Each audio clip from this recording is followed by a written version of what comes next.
Hey folks, got a Craftsman ride-on lawnmower here. Customer bought it used. Now it's having a little bit of a problem. It says the battery died on a couple of times. So he bought another battery. As you can tell, it's dated January, March of 25. So it's now September. So this is a no crank, no start. All right, you go to turn it, it is blank.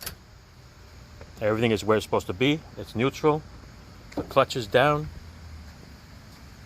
Okay, it's locked. I got the seat bypassed, so we'll pretend that there's somebody sitting in the seat. And there's no start. But check this out. Watch this. All right, it's going to be in the off position, the switch. I hooked up my test light to the negative side of the battery. So I'm looking for positive. So go here to the battery, and it's positive. That is correct.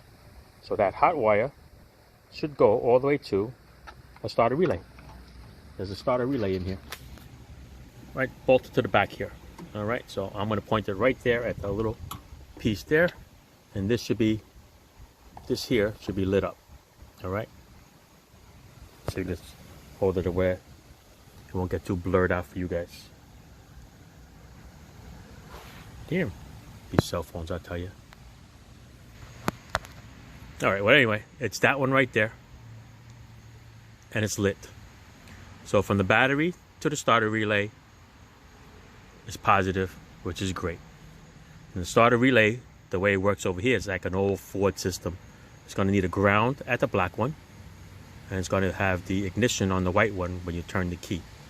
And of course, tractors have a bunch of other safety things, like the clutch has to be down and all this other stuff.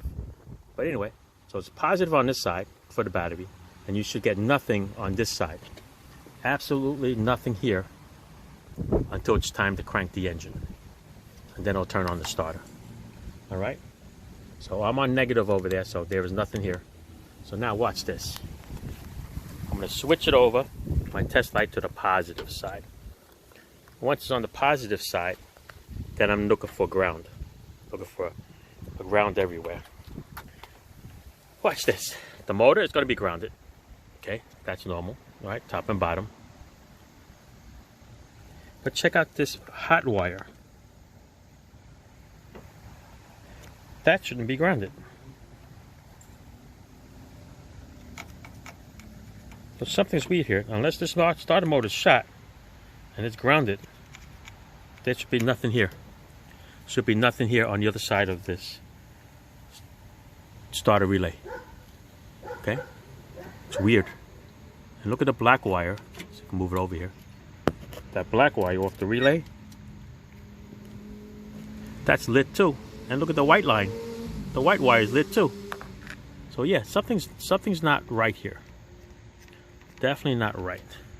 And this starter motor was kind of hot from cranking. It's kind of warm right now, which shouldn't be. So I think there's electricity running through this. I'm thinking that this might be shorted, and that's why it's grounded. But that's kind of weird, because it would get this hot. Even if this is grounded, it would get as hot from the starter relay. So that means the starter relay would have to be shorted in order for it to get juice here. Understand what I mean? Positive on one side. This side should only come up when you have the key on.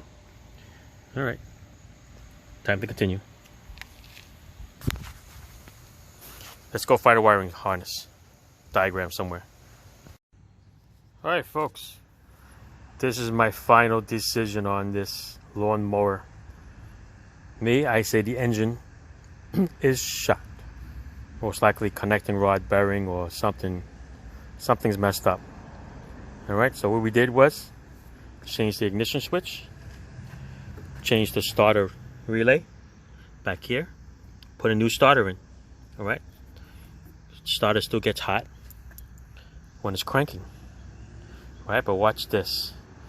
Disconnected the spark plug here for now. But watch this.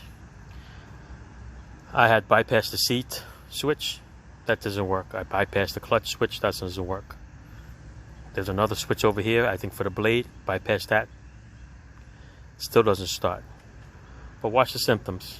Okay, I'm going to turn it. Watch the engine. See it? Goes a little bit, then that's it. But watch this. Take the spark plug out. Okay, because I left it loose. With the spark plug out, watch how it spins. Spins fine. When you put the spark plug back in, okay, so you're sealing up that system now. So now, when you do compression, just leaning up on a couple of things there. I'm thinking the connecting rod. There you go, just a couple of threads, okay? Do it in, watch this. See?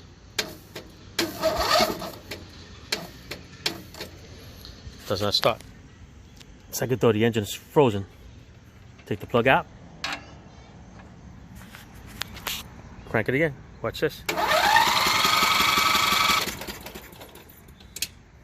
Okay. So, I'm telling the customer the engine's shot. I don't know how old this thing is, but maybe ran out of oil at one point and they messed it up. All right. Starter's hot because it keeps trying to start this bugger. All right. Briggs & Stratton, this motor is gone. Time for a new one.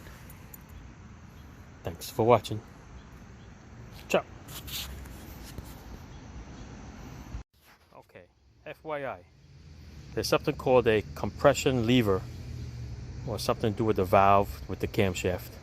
The lever comes with the camshaft, so either way, you gotta take this motor apart in order to fix it. But yeah, so it's just building up too much compression. That's why it's not spinning it. All right, that's it. Thanks for watching.